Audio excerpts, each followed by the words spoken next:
Live mula sa GMA Network Center, ito ang 24 Oras.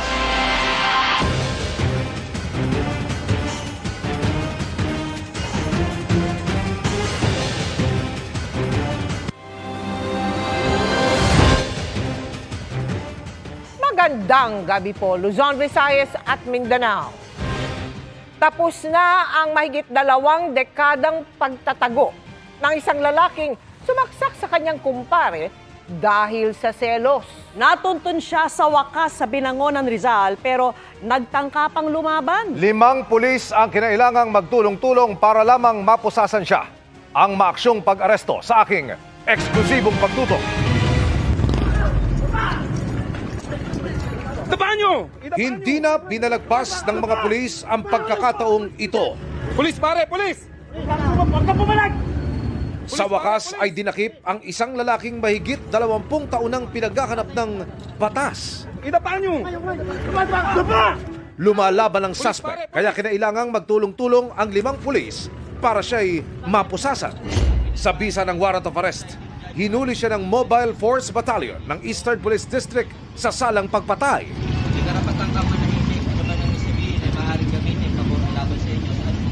Yung itsura niya po ay umiba na. In fact, siya ay tumaba. Nagkaroon na ng pamilya doon sa Binangonan, Rizal. Nagbago na po ang lahat dahil siguro sa tagal na po ng panahon. Idapa nyo! Dito sa Barangay Ithan, sa Talim Island, sa Binangonan, Rizal na siya nagtago bago na monitor ng mga pulis. Ito po yung suspect natin ay nagre-reel sa FB. Siguro sa kanyang isip, 26 years ago na, mahigit 2 dekada, nakalimutan na yung kanyang ginawa. Ayon sa pulisya, napatay sa saksak ng suspect ang kumpare niya matapos umano siyang suntukin ito dahil sa pag-aakalang may pagtingin ng suspect sa misis ng biktima. Nasisilos daw sa akin yung asawa ko. Wala naman po silang matinding away, yun lang po eh. Inawat pa umano ang suspect pero sadyang nagdilim umano ang paningin nito. Pinagsasaksak yung live-in partner ko po yun. Nalapan niya yung anak namin na isa. Habang sinasaksak po siya, kalong niya yung bata. Kumpare niya yun kasi ninong ng anak namin yun. 6 na buwan pa lang yung bata. Ako na po ang nagpalaki nun. Hanggang sa nabulag nga po ang mata ko. No comment sa ngayon ang suspect. Ang tagal kong inaantay yung hustisya. Pero ngayon po, natupad din po kasi sa pamamagitan ng tulong nila sa akin, hindi ko inaasahan na madadampot.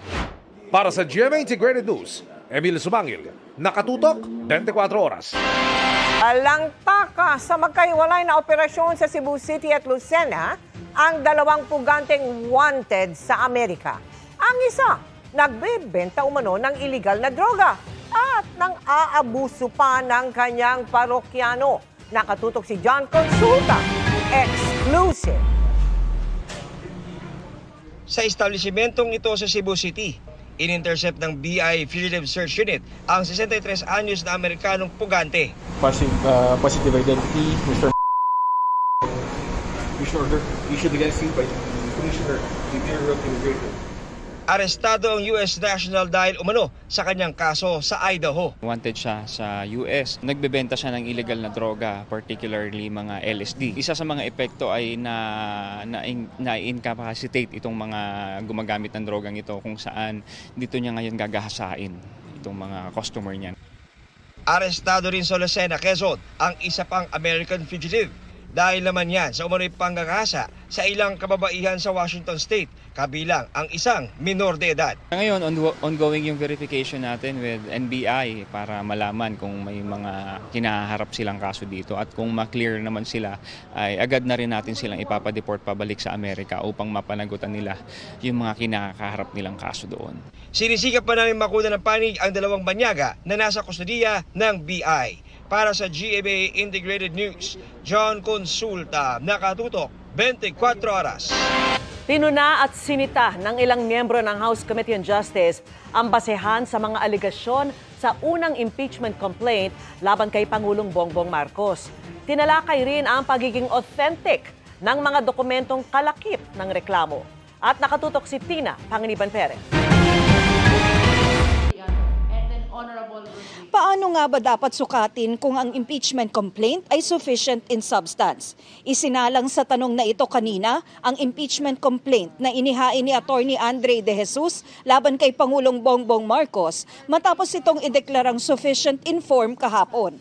Sa ilalim ng Section 5 ng Rules on Impeachment, sufficient in substance ang isang impeachment complaint kung may recital of facts o malinaw na salaysay na mga pangyayari at alegasyon na hindi paratang lang, kundi pasok at tugma sa mga grounds for impeachment. Sufficiency in substance is not about whether allegations are loudly made, repeatedly asserted, passionately believed, or politically resonant. It is about whether the complaints allege ultimate facts, not mere conclusions, whether they show a personal, culpable act or omission by the impeachable official, and whether those acts, as pleaded, amount to culpable violation of the Constitution, treason, bribery, graft and corruption, other high crimes, or betrayal of public trust, as the Constitution strictly enumerates. Pinaigting din ng komite ang sukatan matapos manalo sa botohan na dapat authentic ang mga dokumentong kalakip ng complaint. Tatlo ang grounds for impeachment ng De Jesus complaint: betrayal of public trust, culpable violation of the Constitution, at graft and corruption. Isa sa mga puna, puro news article daw ang basehan sa alegasyong kinidnap at binigay sa ibang bansa si dating Pangulong Duterte. The first offense, most of the annexes are news articles. It might be insufficient for evidence to be based on mere news articles only. Honorable Nisay, the question is very specific. Whether or not you are aware of a case of kidnapping filed against the impeachable official. Am I aware, Madam Chair? You are? Aware of that. So you are aware that there is a case of kidnapping filed against the impeachable official? No. That there is no, ma'am. Sinita rin ang basehan ng alegasyon na drug addict daw ang Pangulo, kaya epektado ang kapasidad na mamuno. This ground presupposes that because PBBM is an addict or an alleged addict, he is unfit to be president. However, unfitness per se is not a ground for impeachment. Ganon din ang alegasyong hindi vinito ng Pangulo ang unprogrammed appropriation sa budget noong 2023 hanggang 2026.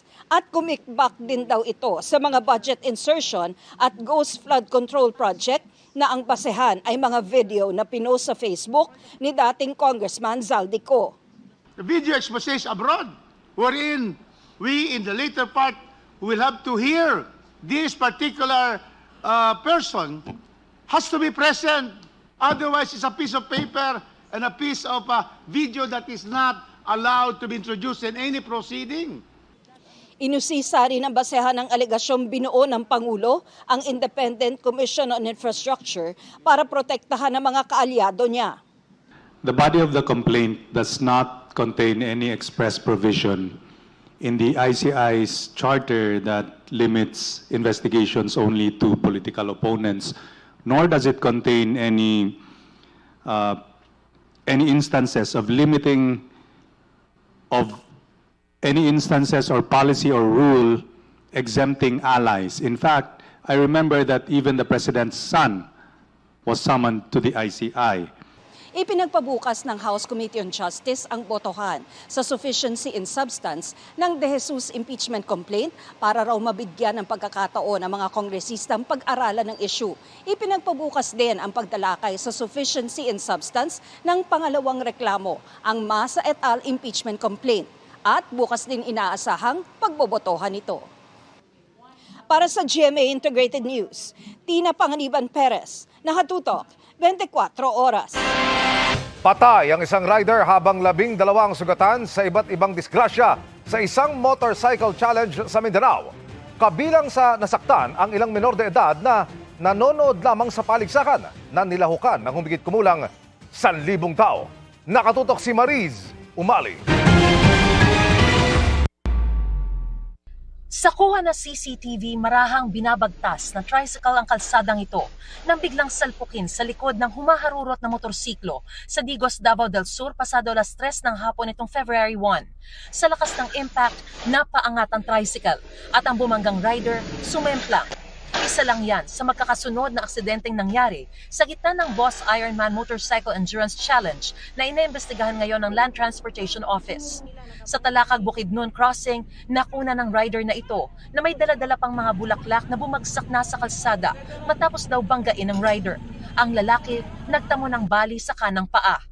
Iba't ibang litrato at mga video pa ang nakalap ng LTO ng mga aksidente kabilang sa Compostela, Davao de Oro, Capiton, Maguindanao del Norte, Kawit, Kauswagan, Lanao del Norte, Kapatagan, Lanao del Sur, Cabacan, North Cotabato, Kibawe, Bukidnon.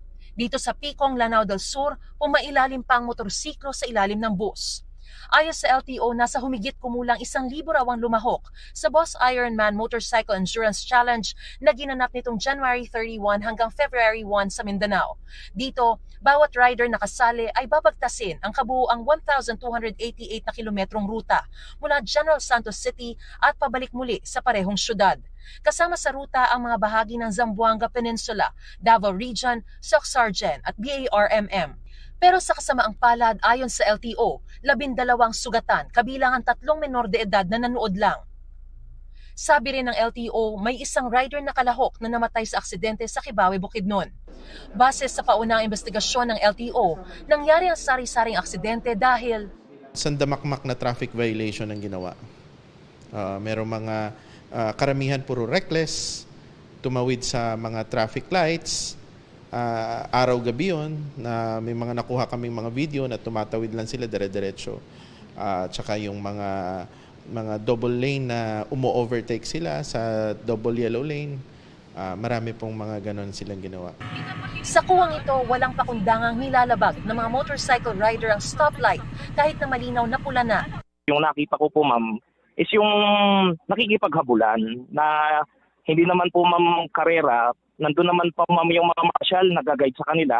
Pero dinidisregard po ma'am yung mga instruction o yung kumpas ng mga marshal na mag-slow down. Sabi ng LTO, wala raw koordinasyon sa kanilang organizers. Pinatatawag na ng LTO ang mga organizer ng Boss Ironman Motorcycle Challenge at pinaharap sa hearing sa darating na Biyernes. Nag-issue na rin sila ng show cause order sa ilang mga lumahok para magpaliwanag sa kinasangkutang aksidente. Nakikipag-ugnayan na rin daw sila sa DOTR at Kongreso para maimbestigahan ang insidente. What will happen? May mga legal procedures po kami na tinitingnan na kung paano namin sila papaharap. Sinusubukan pa naming makuha ang panig ng BMW Owners Society of Safe Riders o BOSS na siyang nag-organisa ng event. Pero sa isang post sa Facebook, sinabi ng BOSS na bago ang event, pinaalalahanan ng lahat ng kalahok na sumunod sa lahat ng mga alituntunin at bigyang prioridad ang kanilang kaligtasan at kaligtasan ng publiko.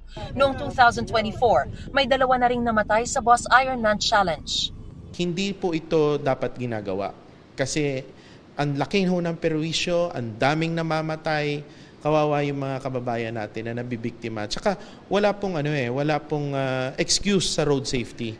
Ito pong ginagawa, lantaran na po na hindi po nirerespeto ang batas trapiko natin. Para sa GMA Integrated News, Mariz Umali, nakatutok, 24 oras. Sa gitna ng mga banat ng Embahada ng China sa isang opisyal ng Pilipinas, kaugnay ng caricature ng Chinese President ay dumagdag pa sa pagbatikos ang isang senador at isang kongresista. Pero pinagtanggol ang ating opisyal ng ibang mambabatas, kaya bahagyang nagkatensyon sa parehong kapulungan. Nakatutok si Ian Cruz. Pagkondena sa mga pahayag ng Embahada ng China laban sa ating mga opisyal at institusyon ang Resolution 256 ni Senador Kiko Pangilinan.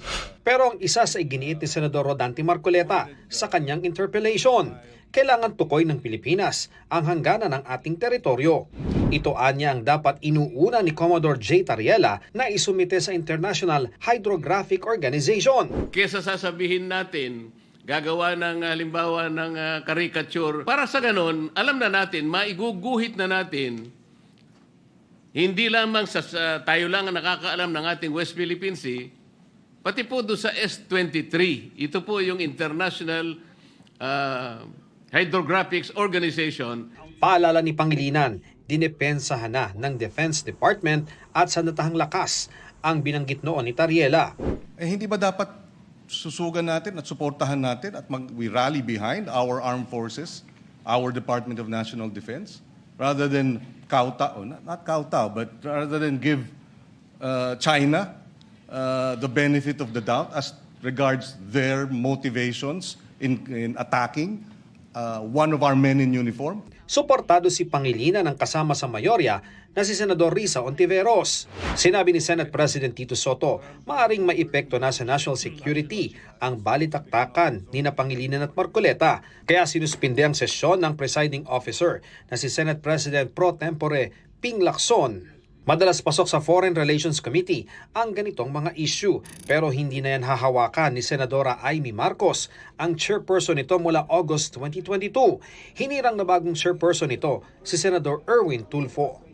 Sa Kamara, bahagyaring nagkainitan ng punahin ni Minority Leader Marcelino Libanan sa isang privilege speech ang pag-display ng isaanyang senior spokesperson ng PCG sa caricature ni Chinese President Xi Jinping. Sabay sabing dapat may disiplina at profesionalismo ang mga opisyal ng pamahalaan.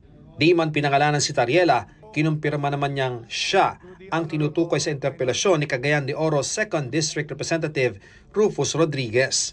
Ipinagtanggol ni Rodriguez si Tariela, sabay giit na dapat i-withdraw ni Libanan ang kanyang speech.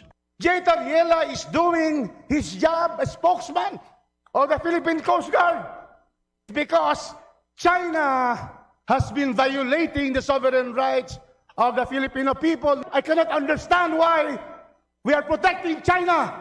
I hope the Minority Leader recants his speech. Otherwise, I will be the one to make sure that there will be an ethics probe on this. A congressman taking up the cudgels of our aggressor in the West Philippine Sea. I am not defending China. What I am saying is that we have to act with professionalism, discipline, and manage our international relations properly. Hindi ko po i-withdraw po yan. Pag sumisigaw tayo palagi, hindi po tayo maririnig. Madam Speaker, palagay ko, ang boses ko ay mas malaki sa boses ng gentleman from Cagayan de Oro. Session suspended. Pero, nagsasalita po ng mahinahon po dito. Pumagitna na ang ibang mamabatas para humupa ang tensyon.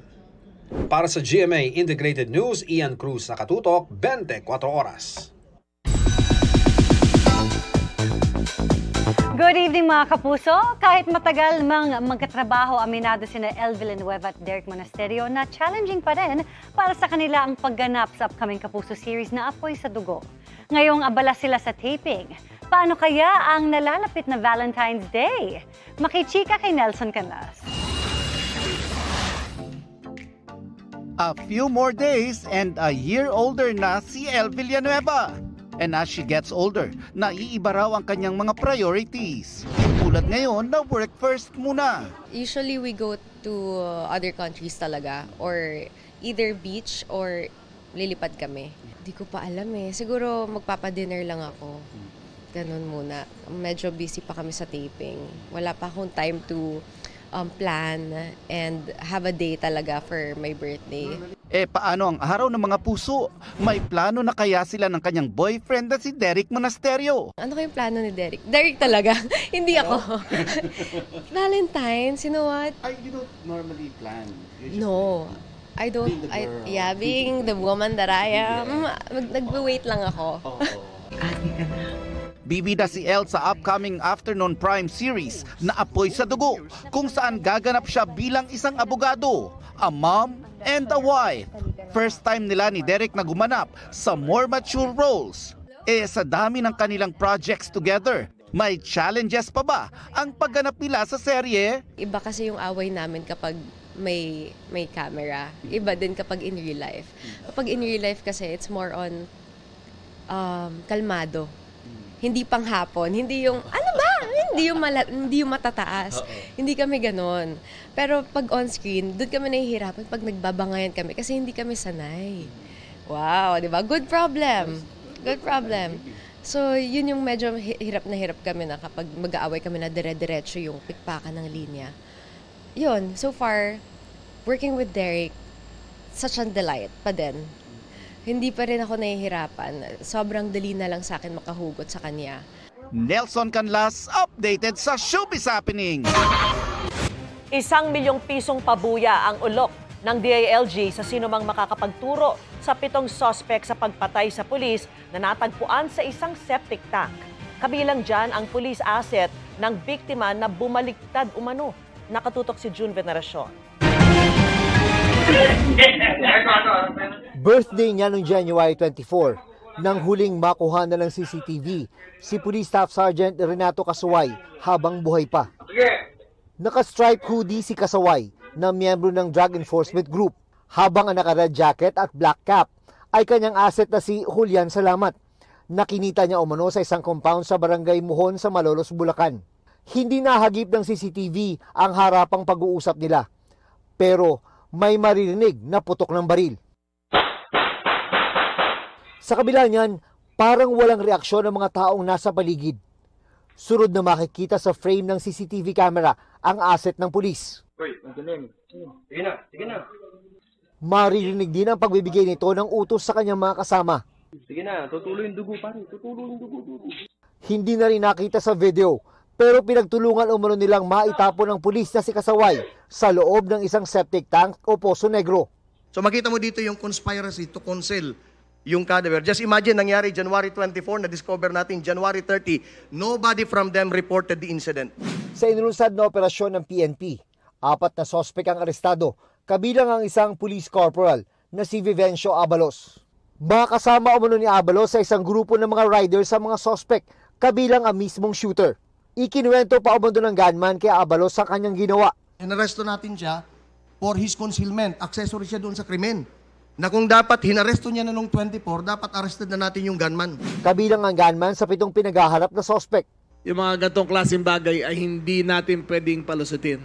I am announcing a 1 million peso reward for information leading to the arrest of Mon Salamat and Company. Lumalabas sa investigasyon na may kinalaman sa kanyang trabaho ang pagpatay kay Kasaway. Mainit na umano ang mata sa kanya ng mga sospek na sangkot sa illegal na droga. During the interrogation natin, lumalabas talaga doon na itong si Kasaway, target na talaga nung ni Salamat dahil nagiging problema nila. Last December, nahulihan yung isang kasama nila, nahuli nito ni Staff Sergeant Kasaway. Sinusubukan pa naming makuha ang pahayag ng mga arestadong sospek. Nauna lang tumangging magbigay ng pahayag ang kaanak ng biktima. Para sa GMA Integrated News, June Veneracion, nakatutok, 24 oras. Lumutang ang pangalan ni Senadora Loren Legarda kaugnay ng usap-usapang mapalitan ng liderato ng Senado. Kinausap na siya ni Senate President Tito Soto na nagsabing posible pang madagdagan sila sa mayorya. Nakatutok si Ian Cruz. Tikom ang bibig ni Senadora Loren Legarda nang tanungin kanina ukol sa mga usap-usapang maaaring magkaroon ng unang babaeng Senate President ng Senado ng Pilipinas kapag nagkaroon ng palitan ng liderato. Ma'am, may sinasabi po na kayo daw yung magiging next na SP na babae po. Ano pong masasabi niyo doon, ma'am? May meeting. Nang pigain kung meron bang kumakausap sa kanya, ang sagot ng senadora. Ang daming kumakausap sa akin araw-araw. Pag-iisipan ko yung tinanong mo kasi nabasa ko yung news. Si Senate President Tito Soto, sinabing nakausap niya si Senadora Legarda at sinabi raw sa kanya na inalok nga itong maging Senate President. Pero ayaw ng idetalye ng pinuno ng Senado ang napag-usapan nila. Ang pinakamahalaga raw. Pinakamaganda, sinabi niya hindi siya interesado. Yan lang ang masasabi ko. Okay? Sa isang post, tinuligsa ni Senate President Pro Tempore Ping Lacson ang anyay malisyosong naratibo na nag-uugnay kay Senadora Legarda sa umano'y tangkang pagpapalit ng liderato sa Senado. Ani Lacson, ang hakbang para mahikayat si Legarda sa pagpapalit ng liderato ay nabigo at ang mga nasa likod daw nito ay nagkakalat ng kasinungalingan na nagboluntaryo umano ng senadora para tulungan silang makakuha ng suporta. Sino nga ba ang pasimuno ng pagbabago ng liderato sa Senado? Minority. Sa kasalukuyan, 15 senador ang miyembro ng majority bloc, kabilang dyan si Legarda. 9 naman ang miyembro ng minorya. Para maging mayorya, kailangang may magkakaanib ng di bababa sa 13 senador. Nang tanungin kahapon si Senate Minority Leader Alan Peter Cayetano ukol sa change of leadership, sinabi nitong hindi pa ngayon. Pero mayroong kumakausap sa mga senador, sir? No, we're in the minority. So of course we want to be in the majority. Diba? That was never a secret. Diba? Sila, they were in the minority, they got to the majority. But when they got there, everyone was happy, giving them a try. They have their victories, they have their faults. So it's really, do you get 13 people of like minds? But as of today, wala pa yung 13 na yan or yung 13 hindi present. Ang isa sa miyembro ng minorya na Senador Robin Padilla, sinabing kung sakaling magkaroon ng pagnanais para sa pagbabago ng liderato, maaari raw ito sa usapin ng impeachment ni Vice President Sara Duterte. From the minority. Pro. Inshallah, God willing. Yung Pro bayan. But supportive of VP Sara. Of course. Pero pagdidiin ni Soto, buo ang majority bloc at katunayan, baka nga raw madagdagan pa sila. Ang buong majority namin very solid. As a matter of fact, mga dalawa sa mga hindi namin kasama dati, baka mapasama ko yun. Para sa GMA Integrated News, Ian Cruz, nakatutok, 24 oras. Hindi man nakaabot sa big night, contented ang puso ngayon ni Sofia Pablo sa pagtatapos ng kanyang PBB Celebrity Collab Edition 2.0 journey. Na-accomplish na daw kasi ang tunay niyang mission na ipakilala sa mga tao kung sino siya. Pero ngayong nakabalik na siya sa outside world, kamusta kaya sila ni Alan Ansay? Makichika kay Aubrey Carampel.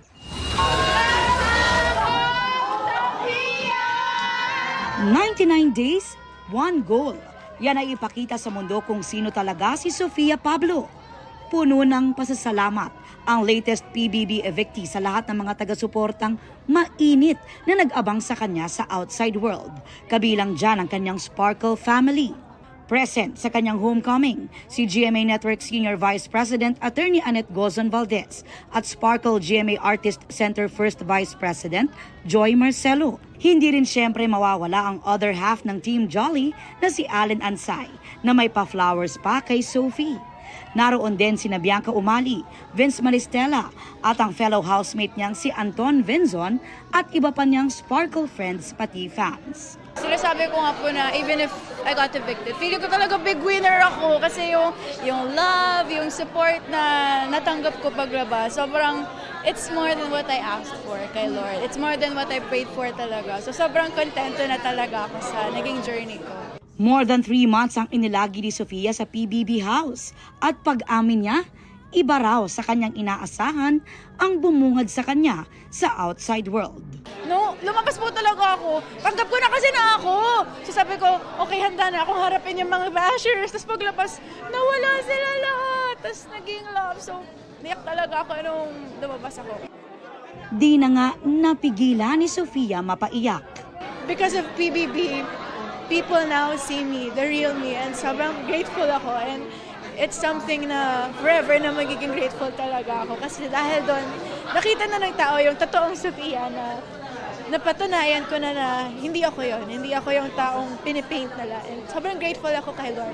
Proud naman kay Sofia ang kanyang Sparkle family. We're very proud of her. Nakikita namin na ang daming nagmamahal sa kanya and I think mas nakilala siya sa loob ng bahay. Kaya ang sinasabi nga niya na she fulfilled her purpose and parang winner na rin siya in our eyes. Mixed emotions naman si Allen na magkahalong lungkot at saya ang nararamdaman sa kanilang muling pagkikita ni Sofia. Siyempre naman, nakakapanghinayang din na lumabas na siya sa bahay. Pero nakaka-proud kasi kumbaga yung first goal talaga ni Sophie bago pumasok is makilala siya ng mga tao.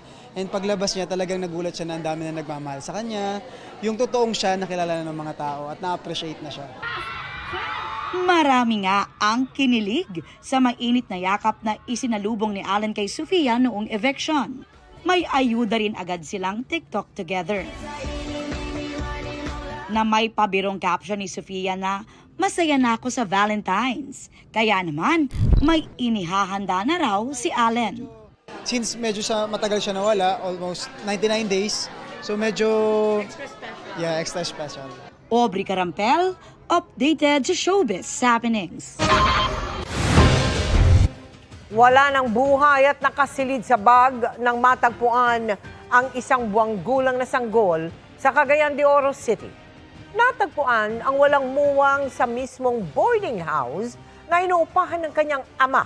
Ayon sa pulisya, hiniram lang daw ng tatay ang bata sa ina nito sa Misamis Oriental para ipakita umano sa kanyang mga magulang. Nang hindi na makontak ang lalaki, nagsumbong sa mga pulis ang ina ng bata. Arestado ang 20 taong gulang na tatay na umamin na siya ang pumatay sa bata. Natakot daw ang suspect na malaman ng kanyang magulang na nakabuntis siya at baka mapatigil siya sa pag-aaral. Sinusubukan pa po namin kunin ang kabuuang panig ng suspect na mahaharap sa kasong parricide. Dahil lang umano sa trip, kinuyog ng 13 lalaki ang 3 iba pa sa Iloilo. Ang nahulikam na rambol sa pagtutok ni John Sala ng GMA Regional TV. Tila may sabungan sa food festival ng Kalinog, Iloilo madaling araw kahapon. Nagsisigawan ang mga tao habang pinapanood ang away ng mga lalaki. Kabilang ang ilang naghahampasan ng silya at ilang nagsusuntukan. Ayon sa pulisya, pinagtulungang bugbugin ng 13 lalaki ang 3 biktimang lalaki. Pare-pareho umanong lasing ang mga sangkot. Ang mitya, paalis na ang grupo ng 3 biktima nang banggay naman sila ng mas malaking grupo. Hindi nila pinansin ang mga ito, ngunit hinabol pa rin sila ng mga sospek hanggang sa nagkaroon na ng komosyon. Palayo ng sagapon sa paggawa sa may Diyos. Kaso lang, gisunod pa sila kagasumbag. Dahil sa insidente, nagtamo ng mga sugat sa katawan ng 3 biktima na residente rin sa bayan, ngunit nagtatrabaho sa ibang lugar. Posibleng napagtripan lang umano sila ayon sa pulisya. Tumakas ang mga lalaking ng bugbog pero tukoy na rin sila ng pulisya. Karamihan sa kanila ay residente rin sa lugar. Mga pasakang isa sa reklamo batok sa tracing na identify lang. Mula sa GMA Regional TV at GMA Integrated News, John Sana. Nakatutok 24 oras. Mahigit 60 contractor na sangkot sa anomalyang flood control projects ang posibleng ipa-blacklist. Ayon po yan sa palasyo.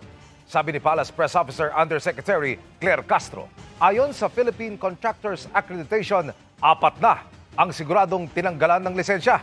16 naman ang kasalukuyang pinoproseso pa ng PICAB. Iniutos din ng Pangulo na siguruhing mababayaran ng mga contractor na maayos na tumutupad sa kanilang mga kontrata. Imbes na magagandang lugar sa bansa, pinuna sa Senado kung bakit mukha ni Tourism Secretary Cristina Frasco ang nakapronta sa ilang tourism materials. Tinalakay rin ang mas mahal pa umanong flight papunta sa ilang local destination kumpara sa biyahe abroad. Ang sagot ng kalihim at ng ilang stakeholders sa pagtutok ni Ian Cruz. Berdeng mga kabundukan, asul na dagat, at iba pang world-class destination. Talaga namang you will definitely love the Philippines sa dami at ganda ng mga pwedeng pasyalan dito sa bansa.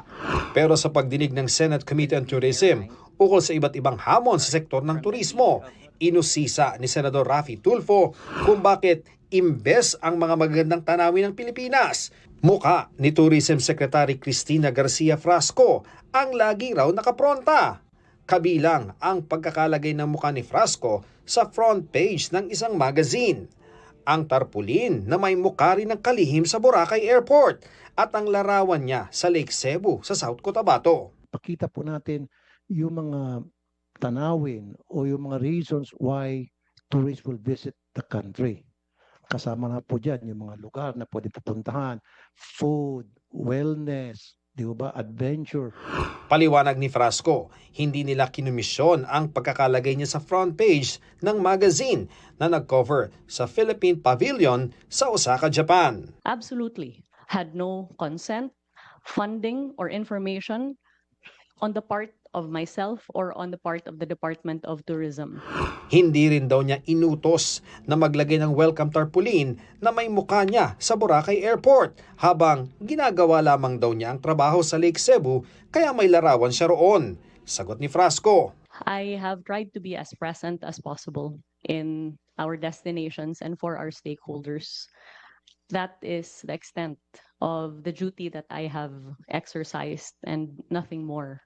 I have no national ambition. I'm not running for any national position, and therefore any accusation of self-promotion would fall flat. I'm sorry, ma'am, I'm not saying that you're running.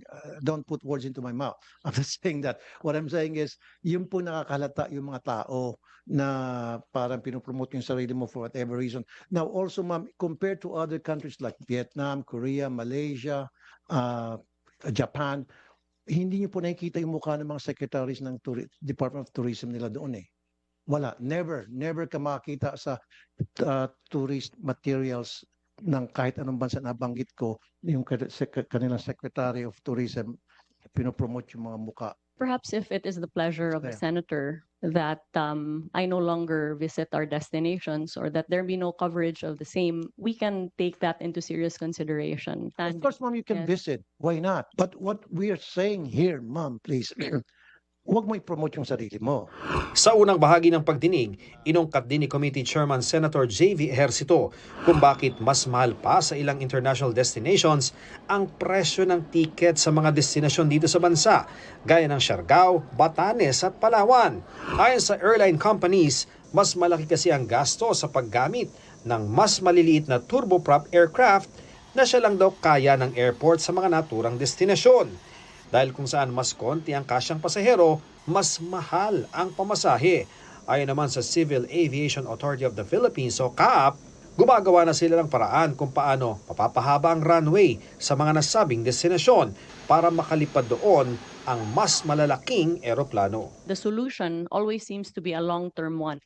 We either reclaim, we either extend the runway, or have to construct facilities that will address this problem not now but in the years to come.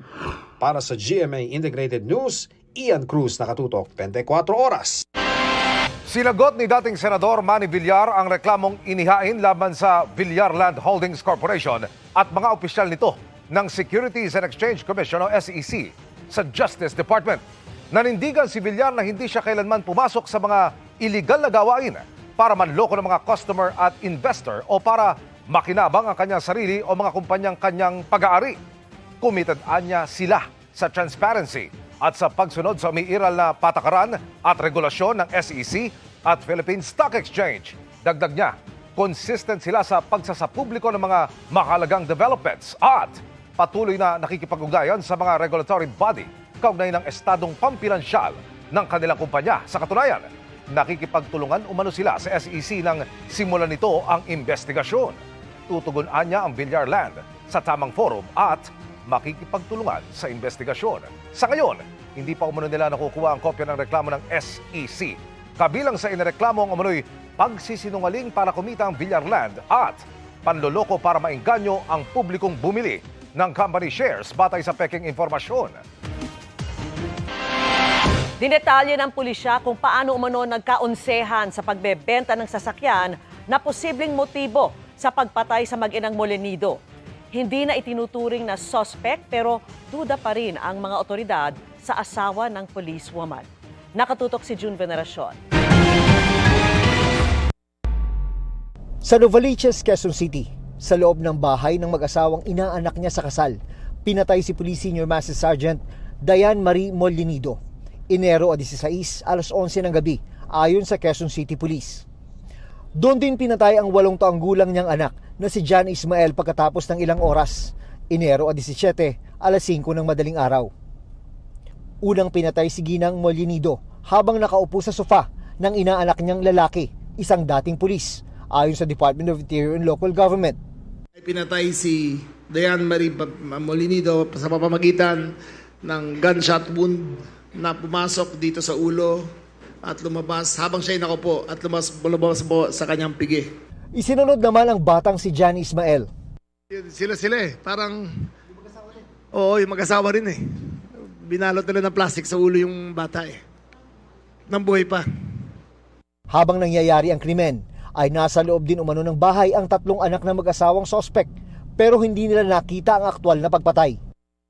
Sa tulong ng isang kasabwat, isinakay sa isang SUV ang katawan ng mag-ina para itapon. Isinama pa umano ng mag-asawa ang kanilang mga anak sa biyahe habang sakay ang mga bangkay. Ang plano nila, alika, bakasyon muna tayo sa Baguio. Kaya na sinabi sa mga bata. Pero along the way, nung night time nila, umikot sila, didispose sila yung mga katawan. Merong, psychopathic criminal tendencies talaga kasi anong klaseng utak ka na meron, anong klaseng puso ka na meron, na pati anak mo, sasama mo sa disposal. Sa Pulilan, Bulacan natagpuan ang labi ni Ginang Molinito noong January 24, habang sa Victoria, Tarlac natagpuan ang anak niya noong January 29. Sa ngayon, 4 na lang ay tinuturing na sospek at hawak na ng mga otoridad, ang mag-asawang utak umano sa krimen at 2 kasabwat. Sa videong kuha nung arestuhin ang mag-asawang pangunahing sospek, ay todo tanggi ang babae na naroon siya sa lugar ng krimen, bagamat napanood niya umano ang pagpatay via video call. Sa videong ito ay idiniin niya ang mister ni Molinito, pero ngayon ay person of interest na lang ang turing rito. Pinaluhod niya po si Ninang. Saan? Nagpapakaawa si Ninang sa kanya. Pinaluhod niya si Ninang. Ayon naman sa extrajudicial confession ng babaeng kasabwat, bago pa ang krimen ay pinaghandaan na ito. May kwento doon yung 15 pa lang, parang meron ng mga biniling mga garbage bag at kinobera na yung supa. Ibig sabihin, parang nagpaplano na sila. Sa extrajudicial confession ng lalaking kasabwat, hindi kasama sa plano ng dating pulis na pangunahing sospek na patayin ng bata, pero mas na naigdaw ang kagustuhan ng misis nito. Actually, according to ang plano sana ni ay papuntahin lang sa iligaw yung bata sa Taguig, ibalik doon. Kaya lang, ang nasusunod, ang gusto ni isama na kasi makikilala something na gano'n. Lumalabas na unsayan sa transaksyon ng sasakyan ang isa sa mga posibleng motibo sa krimen. Ang babaeng pangunahing sospek ay ahente ng sasakyan.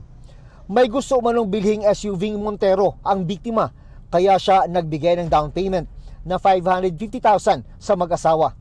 Ipinabenta pa ng biktima sa mag-asawa ang kanyang lumang sasakyan sa halagang 450,000 para mabuo ang pambayad sa kursunadang SUV.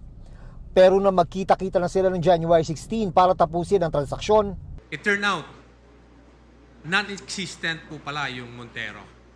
So, pwede nating isipin na siguro nagalit siguro. So, yun ang tinitignan natin na isa sa mga dahilan siguro bakit binarel si ano.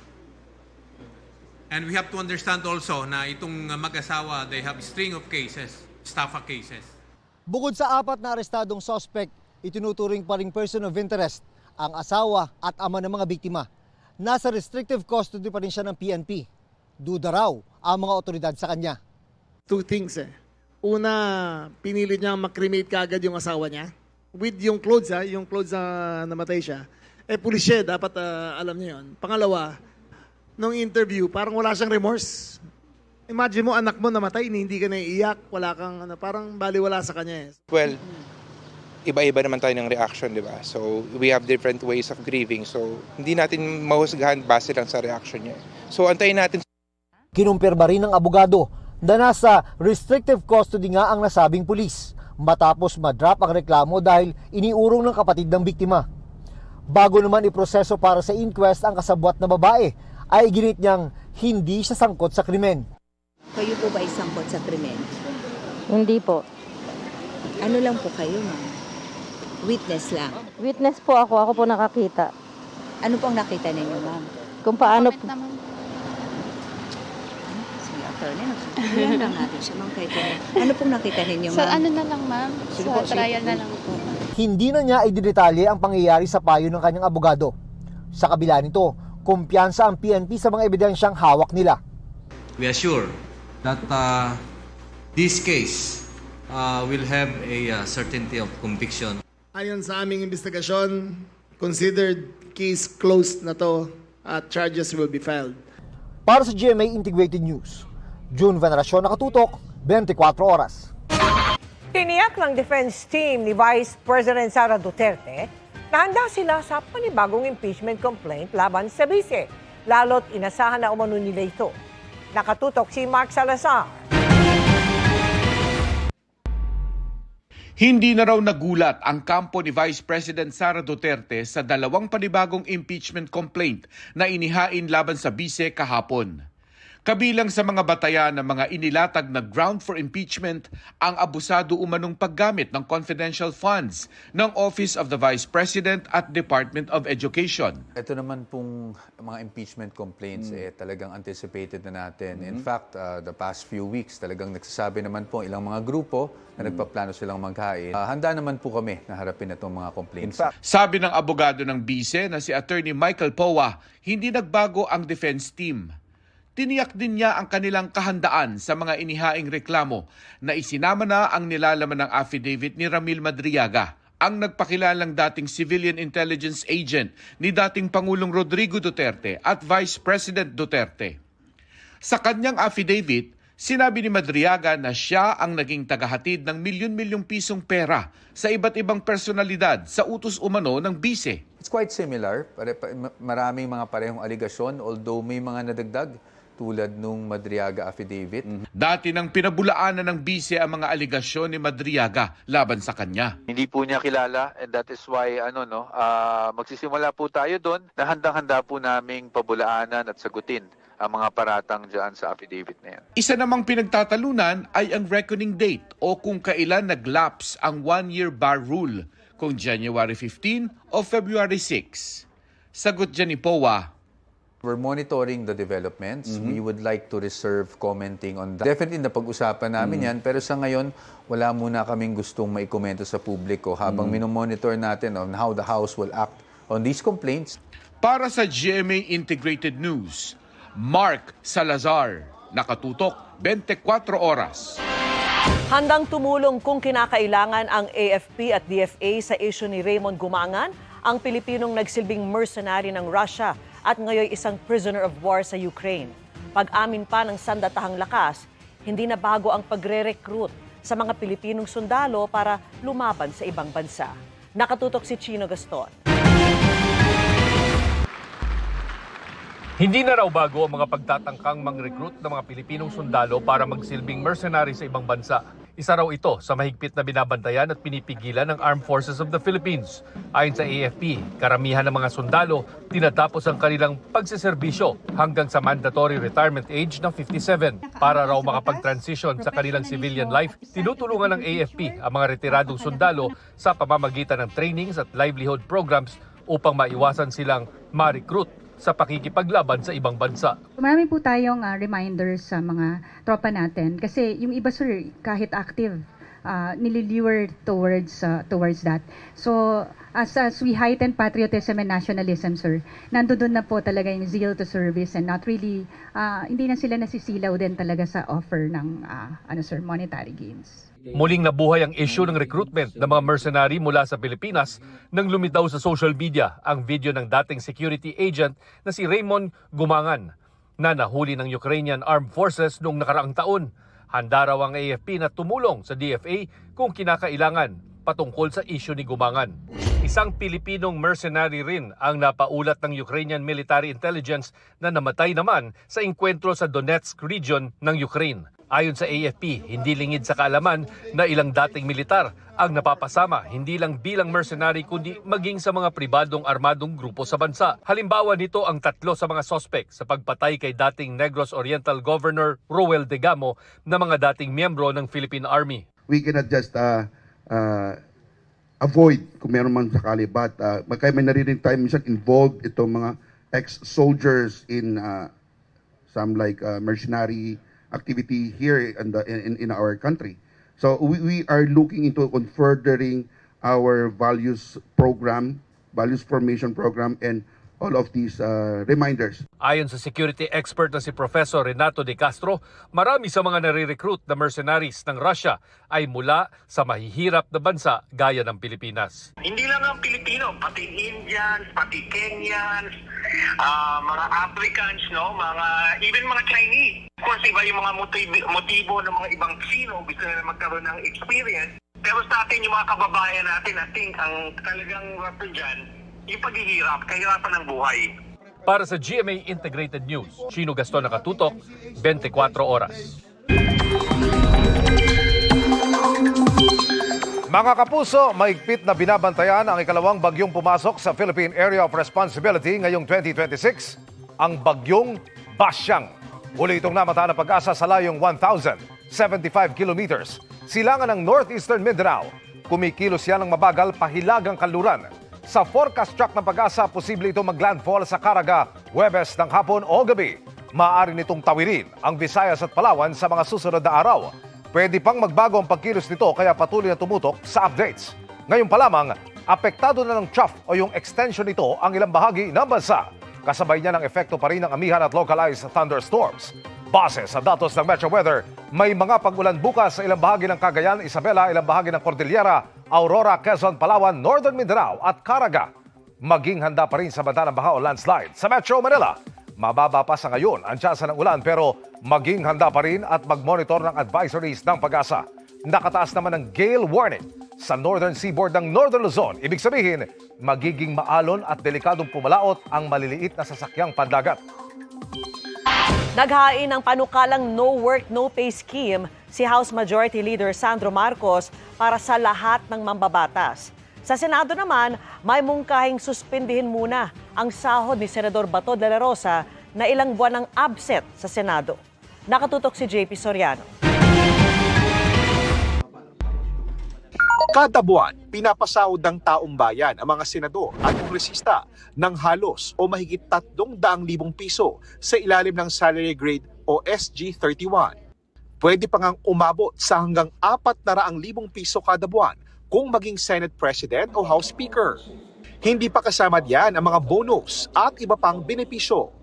Para umano matiyak na deserve ang ganitong sahod, inihain ni House Majority Leader Sandro Marcos ang House Bill 7432 o panukalang No Work, No Pay scheme para sa lahat ng mababatas.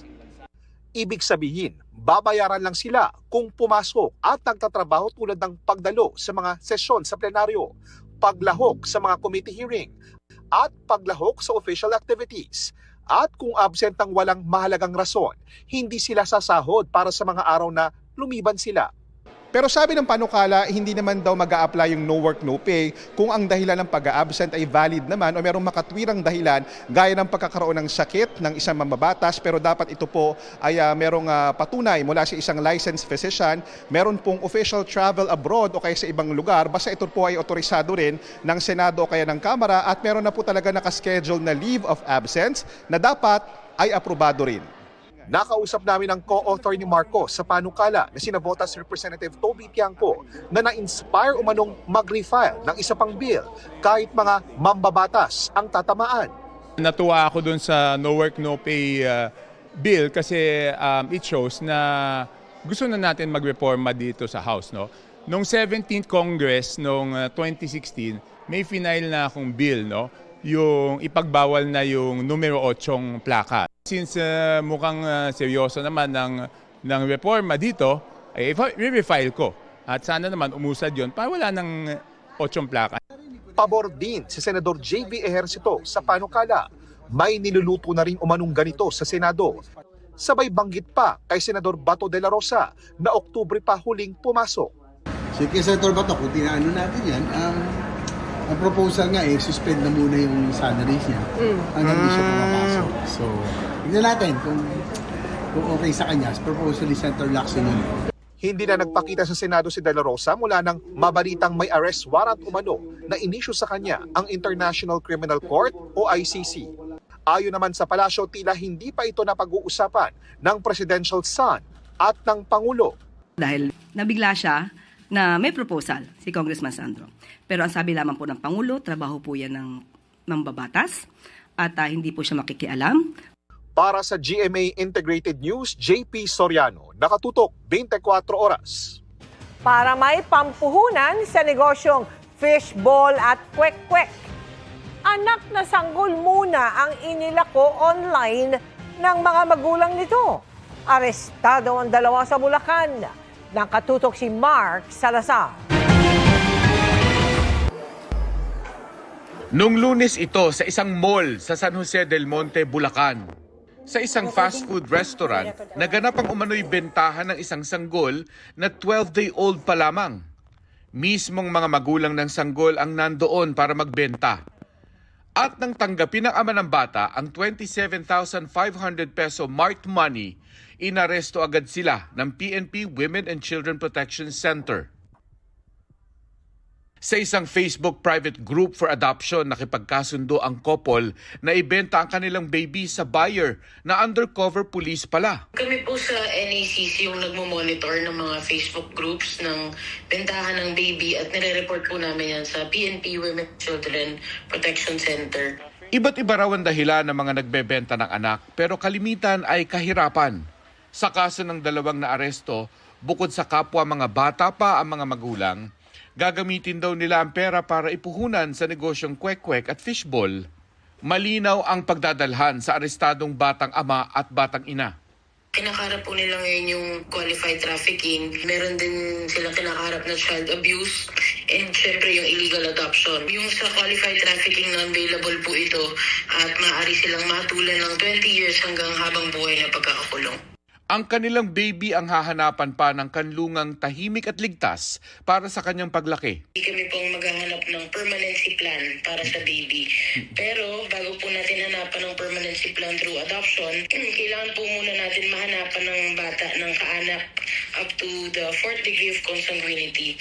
Pero dapat po ay yung kaanak po na yun ay pumasa sa Parent Capability Assessment Report na isinasagawa po ng ating LGU social workers. Isang bentahan ng sanggol ang napigilan sa entrapment operation na ito pero aminado ang National Authority for Child Care na malaking hamon ang lubusang ipahinto ang industriyang ito. From 20 plus pages last year, nasa 8 pages na lang ngayong since January. Pero kasi ang problema dito is kahit tinitake down ng ating partner ng DICT, CICC, yung mga Facebook pages na to, bumabalik pa rin eh. Yung iba, tinatago na lang sa adoption ng pets, adoption ng mga aso, pero pag pinasok mo yung Facebook page na yun, adoption pa rin ng bata. Para sa GMA Integrated News, Mark Salazar, nakatutok 24 oras. Muling nag-ain ng reklamong qualified theft ang beauty queen actress na si Michelle D. laban sa dating driver at personal assistant ni Rian Ramos na si alias Totoy. Kasama sa mga isinumiting ebidensya ang sinasabing angpaw na ninakaw umano. Nakatutok si John Consulta. Nitong Biyernes, muling inihain ng beauty queen at aktres na si Michelle D. sa Makati Prosecutor's Office ang reklamong qualified theft laban kay alias Totoy, ang dating driver at personal assistant ng kaibigang si Rian Ramos. Ang allegation po na kinuha niya po yung ampaw na naglalaman po ng 10 items na valuable items ni Michelle D. without her knowledge and consent. Paliwanag ng abogado ni Michelle, kailangang i-refile ang reklamo para masunod ang tamang proseso. Na-dismiss kasi ang naunang reklamo ni D dahil hindi na raw maaaring ma-inquest si alias Totoy noon dahil mahabang panahon na ang lumipas mula nang mangyari ang umano'y pagnanakaw noong Disyembre. Ayon daw sa prosecutor, kailangan na raw dumaan ang reklamo sa preliminary investigation. Naging issue lang po doon sa resolution ng Office of the City Prosecutor noong January 19 inquest investigation is whether or not subject po ba for inquest yung kaso. Kaya sinabi po nila na dalhin sa regular preliminary investigation at doon po natin investigahan at saka po nila aaksyonan ang merits ng kaso whether or not there's a reasonable certainty of conviction to indict Mr. for qualified theft na ifinal po ni Ms. Michelle D. Kalakip ng reklamo ang litrato ng umano'y kinuha ni Elias Totoy nang walang pahintulot. Ang ampaw na may lamang mga valuables daw ni Dee. 10 daw ang laman ng ampaw at 9 dito isinuli na ni Elias Totoy. Pero may isa pang nawawala na nauna na niyang sinabi na wala raw ito sa kanya. Kanina, kasama ang NBI, binalikan ni Elias Totoy ang Makati Police Station kung saan siya dinala matapos ireklamo doon ni Dee. Alegasyon niya, sinaktan umano siya ng mga pulis habang nakadetine mula January 19 hanggang sa mapalaya noong January 22. Ipinakita ni Elias Totoy kung saan siya idinaan at ang kwarto na pinangyarihan ng umano'y pananakit. Nangako si Makati Chief of Police, Police Colonel Pedro Alagano ng full transparency at cooperation sa investigating team. Binigyan din ng Makati Police ang NBI ng kopya ng CCTV habang andun si Elias Totoy. Para sa GMA Integrated News, John Consulta, nakatutok 24 oras. Pinagpapaliwanag ng ERC ang isang solar company ni Congressman Leandro Leviste. Bukod kasi sa nagtaas singil ito ng walang permiso ng komisyon, nasilip ding wala rin palang pahintulot ang mismong operasyon nito. Nakatutok si Ivan Mayrina. Kasunod ng kontrobersya sa prangkisa ng kumpanyang Solar para sa Bayan ni Batangas 1st District Representative Leandro Leviste, naungkat din ang mga reklamong natanggap umano ng Energy Regulatory Commission o ERC tungkol sa operasyon nito. Unang nasilip, may permit bang mag-operate ang kumpanya? Nung chinek pa namin yung records, lumalabas wala namang hininging permiso sa ERC.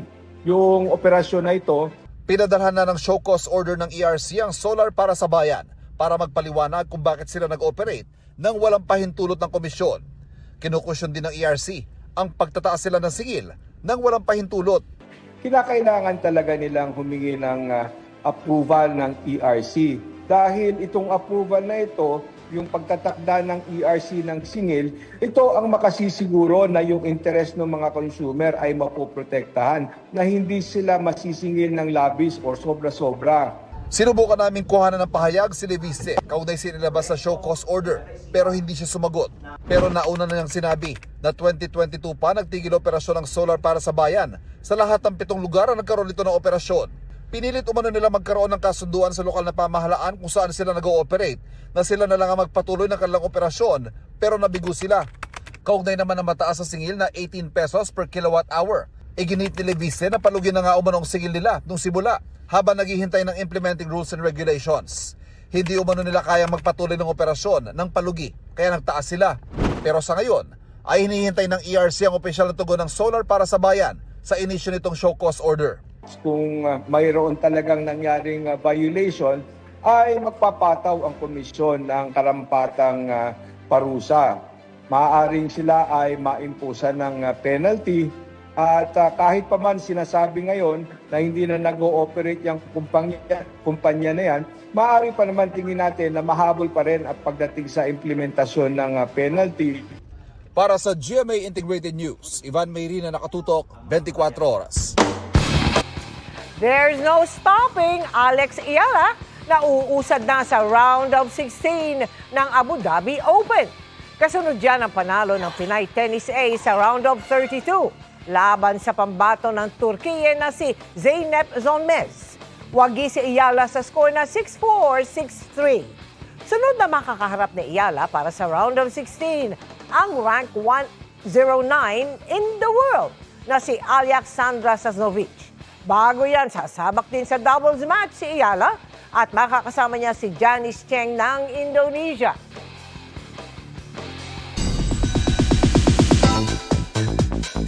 Kung nabusog at nagulat na agad kayo sa action-packed premiere ng Never Say Die kagabi, get ready for more dahil simula pa lang yan ng mas marami pang intense na mga eksena ni Jillian Ward at David Licauco. Ngayon pa lang, umani na rin ng papuri ang seri mula sa netizens dahil sa pagiging timely ng tema at kwento nito. Makichika kay Aubrey Carampel.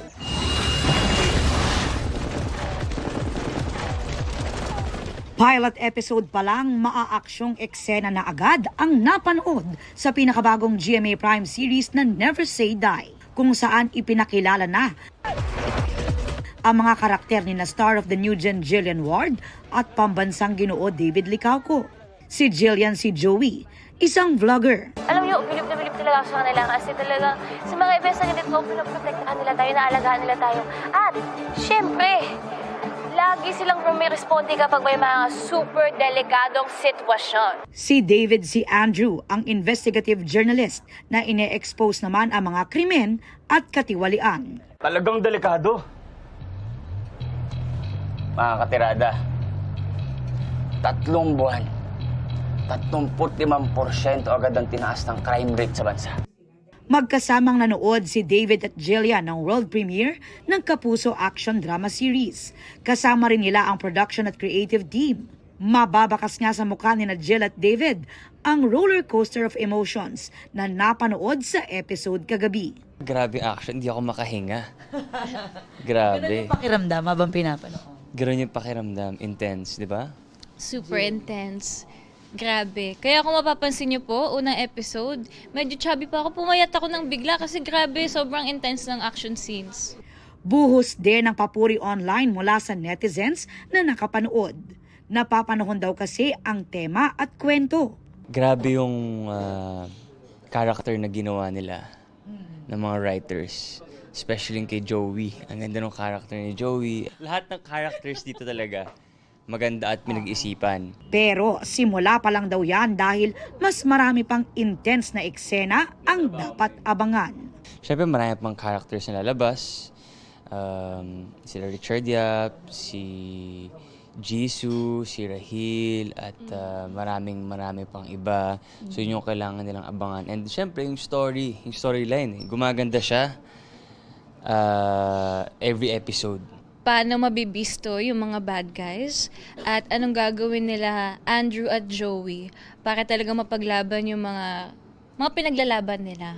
Kasi magkaiba yung opinion nilang dalawa po eh. So, magka-clash sila for sure. So, sino bang magwawagi sa kanilang parang hidden animosity sa isa't isa. Aubrey Carampel, updated sa showbiz happenings. And that's my chika this Tuesday night. Ako po si Iya Arellano, Miss Mel, Miss Vicky Emil. Thanks, Iya. Salamat sa iyo, Iya. Thanks, Iya. At yan ang mga balita ngayong Martes. Ako po si Mel Tiangco. Ako naman po si Vicky Morales para sa mas malaking misyon. Para sa mas malawak na paglilingkod sa bayan, ako po si Emil Sumangil. Mula sa GMA Integrated News, ang News Authority ng Pilipino. Nakatuto kami 24 oras.